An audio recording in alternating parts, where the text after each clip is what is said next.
Ecclesiastes chapter 3. This is probably, in fact, I think quite confidently I can say this is the most well-known portion from the book of Ecclesiastes. But here, we'll go ahead and read through the chapter. Ecclesiastes chapter 3, verse 1. To everything there is a season, and a time to every purpose under the heaven. A time to be born and a time to die. A time to plant, a time to pluck up that which is planted. A time to kill and a time to heal. A time to break down, a time to build up. A time to weep and a time to laugh. A time to mourn, a time to dance. A time to cast away stones, a time to gather stones together. A time to embrace, a time to refrain from embracing. A time to get and a time to lose. A time to keep and a time to cast away. A time to rend and a time to sow. A time to keep silence and a time to speak. A time to love and a time to hate. A time of war and a time of peace. What profit has he that worketh in that wherein he laboreth? I have seen the travail of God, or I have seen the travail which God hath given to the sons of men to be exercised in it. He hath made everything beautiful in his time. Also he hath set the world in their heart, so that no man can find out the work that God maketh from the beginning to the end. I know that there is no good in them, but for a man to rejoice and to do good in his life, and also that every man should eat and drink and enjoy the good of all his labor. It is the gift of God. I know that whatsoever God doeth, it shall be forever. Nothing can be put to it, nor anything taken from it. And God doeth it, that men should fear before him.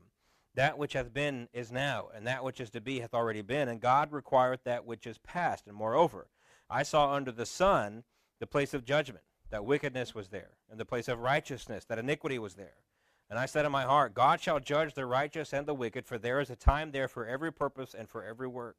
I said in my heart concerning the estate of the sons of men, that God might manifest them, and that they might see that they themselves are beasts. For that which befalleth the sons of men befalleth beasts, and even one thing befalleth them, as the one dieth, so the other.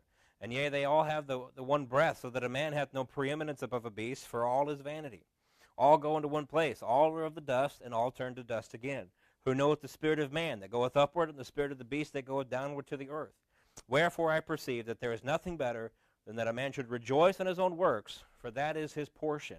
For who shall bring him to see what shall be after him?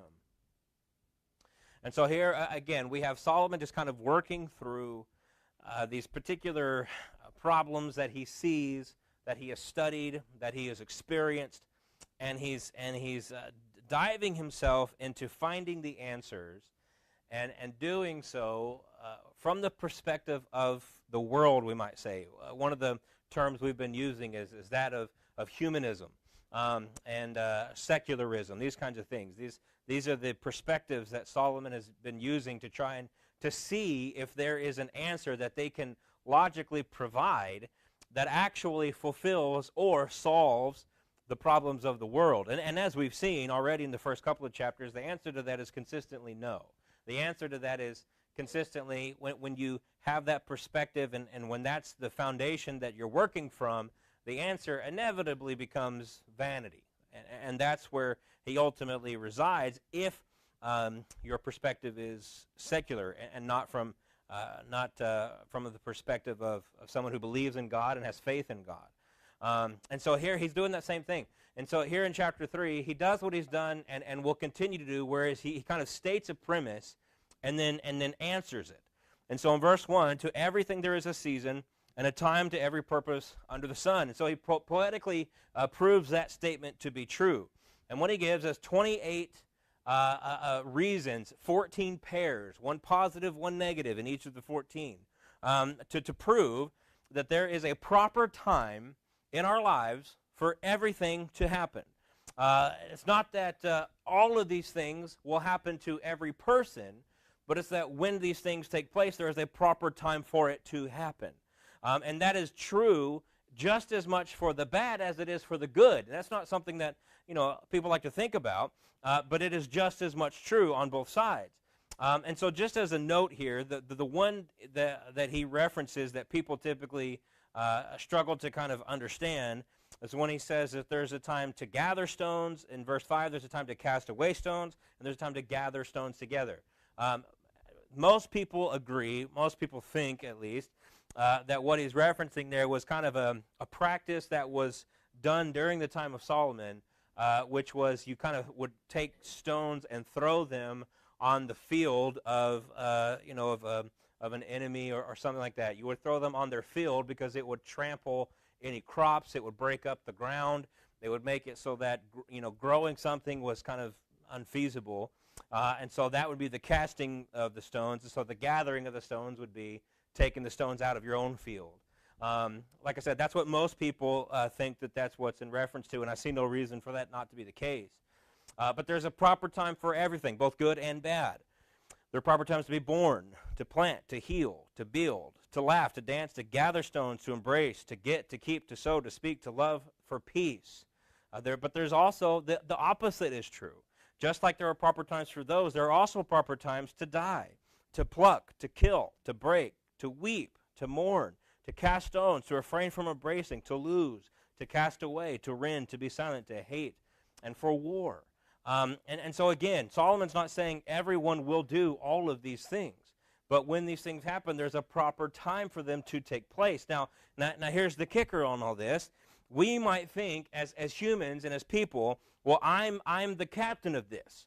I'm the one who decides when these things happen. I'm going to decide when to plant, and I'm going to decide when to pluck up. I'm going to decide when to gather stones. I'm going to decide when to cast stones. But then Solomon comes to this conclusion that he says speaking of God, he hath made everything beautiful in his time.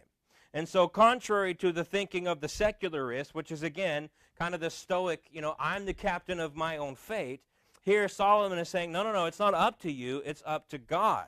Now we might not see it, we might not understand it all, but everything is happening according to the design of God, not according to the will of man.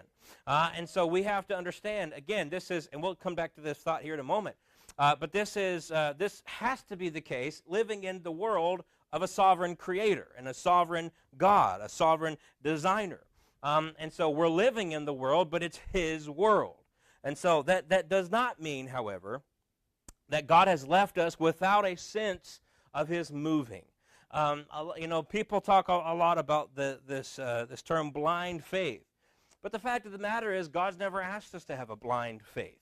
We don't have to have a blind faith. God has left us evidences. He has left us proofs, you could say, of his existence. And so he says here, Solomon says that he hath set the world in their heart. He has placed the world there in the middle of verse 11. He has placed the world in their heart. Now, that's the word world here is not talking about the physical earth, but the entire existence of the whole world.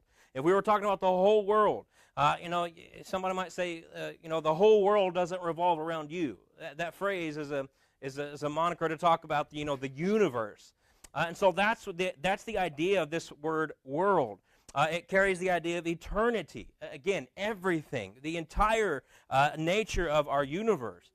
And this is a fascinating thing to me, and it fits well within the theme of Ecclesiastes, because Solomon is here saying that God has placed within us a longing for that which is eternal, for that which is universal, and you could say a longing for the eternal God who created us.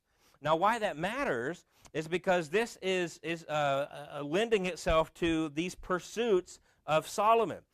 Why is he pursuing all of these things? Because he's trying to find the fulfillment to that longing.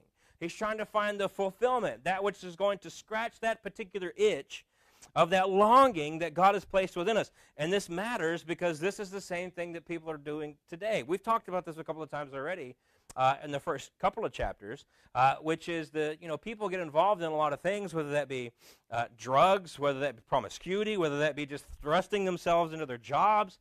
People get involved in a lot of things because they think it will be in those things they find the fulfillment to that longing desire that is within them. But Solomon wisely tells us over and over in the book of Ecclesiastes, when you're doing that, sans God, all that you're going to get is vanity. That's all that's going to lead to.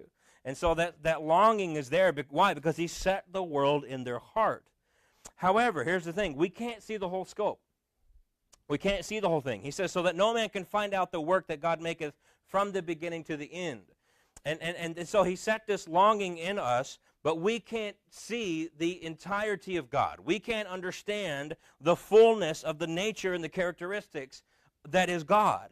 I'll quote Kidner here. I think I like the illusion he uses here. He says, we are like the desperately short-sighted, inching their way along some great tapestry or fresco in the attempt to take it in. We see enough to recognize something of its quality, But the grand design escapes us, for we could never stand back far enough to view it as its creator does, whole and entire from the beginning to the end. In other words, we're getting little snippets of this universe. We're getting little snippets of whatever finite amount of time God gives us here in this earth. We don't have the perspective of God standing back and looking at his universe from beginning to end. We don't get that perspective. But again, what he has given us is enough to know he's there.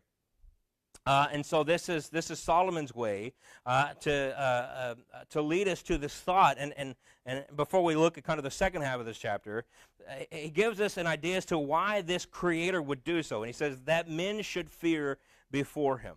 That men should fear before him. You see that at the end of verse 14. And so the beginning of that verse says, I know that whatsoever God doeth, it shall be forever. Nothing can be put to it. Nothing can be taken away. God's will and work will stand. And again, why? He does it so that men should fear before him. Right? There's a reason God puts this desire in our hearts. There's a reason God has given us the wonder and the design of creation. There's a reason why God has left these evidences of his existence and of his proof, and it's to draw us to him. It's to bring us back into relationship with him. It's to reconcile ourselves to him. And so all of that is kind of encompassed in that idea that men should fear before him, because what is a right relationship with God if not to fear the Lord, to have that healthy and right fear? But then Solomon gets to another problem, and this is kind of how the chapter ends. Beginning of verse 16, he says, and moreover I saw under the sun, so there we have that important setting, under the sun. Moreover I saw under the sun the place of judgment, that wickedness was there, and in the place of righteousness that iniquity was there. And so again, Solomon hits on a particular point, and I've heard arguments exactly like this many, many times by those who are trying to disprove God. And so he speaks to the very existence of wickedness and iniquity. This is a very common argument by atheists and agnostics and other groups like that who are trying to disprove God. However, and I'll come back to this thought, but like everything else, wickedness, iniquity, all this, it has its time, but also a time where it will end. And so, yes, it exists now, but he goes on to say, God shall judge the righteous and the wicked, for there is a time there for every purpose and for every work.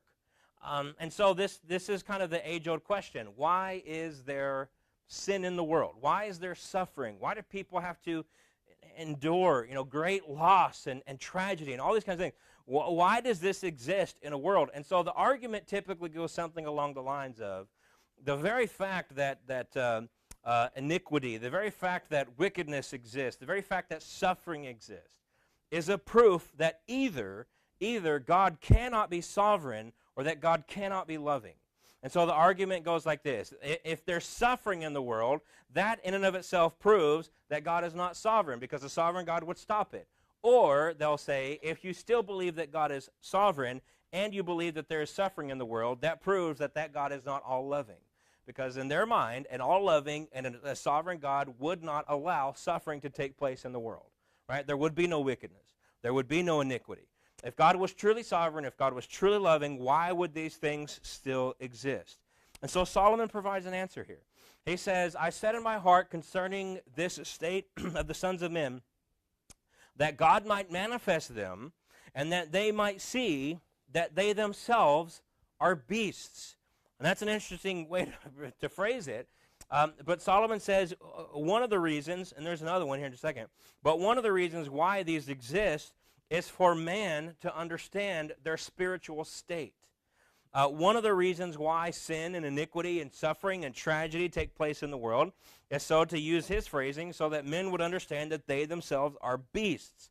So the evil in the world forces man to see that mankind is inherently evil. We are inherently evil. We are inherently a sinful people. People like to think that people are inherently good. But that's not the case. If you take people and you put them into a situation and you remove all the extenuous factors, and for instance, you just put a bunch of men in a room and you give them, a little bit of food to last a long time, and you just wait a few days, you're going to see real fast how wicked and evil men can be. If we have all the comforts of the world and everything's provided for us, that wickedness and that sinfulness might be truncated a little bit, right? But at our basest selves, we're beasts. That's the way that Solomon says. We are sinners. We are wicked.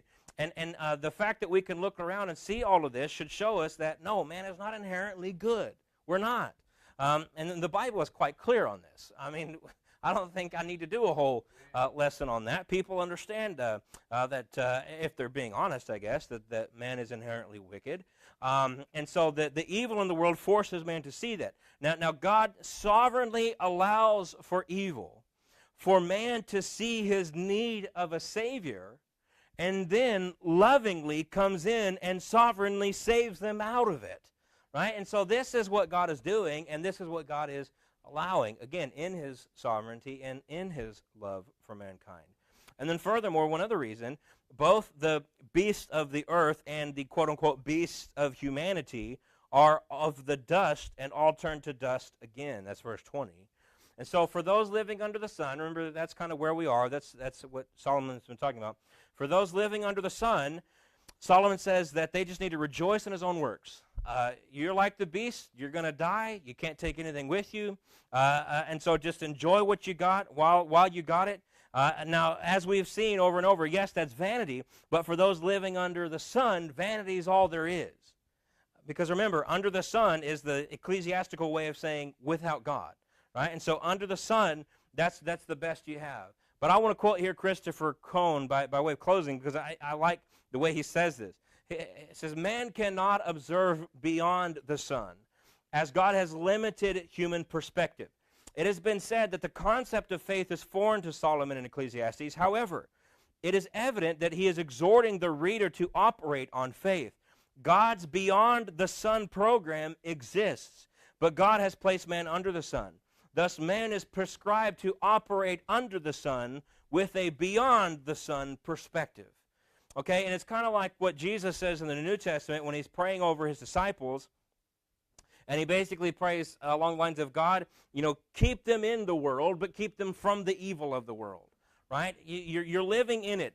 We're not being, this is our world. This is our home until we get to go to our final home, and so we're here. We live under the sun, but we live under the sun with the understanding that there is a beyond the sun.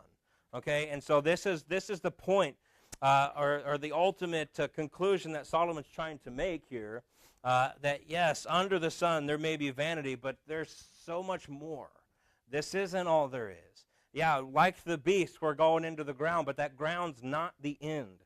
There's more coming. There is beyond the sun. And so, yeah, that's why I say Ecclesiastes is such a fascinating book, because on the surface, it does seem very bleak. And I can understand why people see, like we just quoted, some people see no faith in the book of Ecclesiastes. But you have to understand the perspective of the author. And when you do that, a lot of these pieces start to fall into place. And I see, we read a quote a couple weeks ago, it's really a book of hope.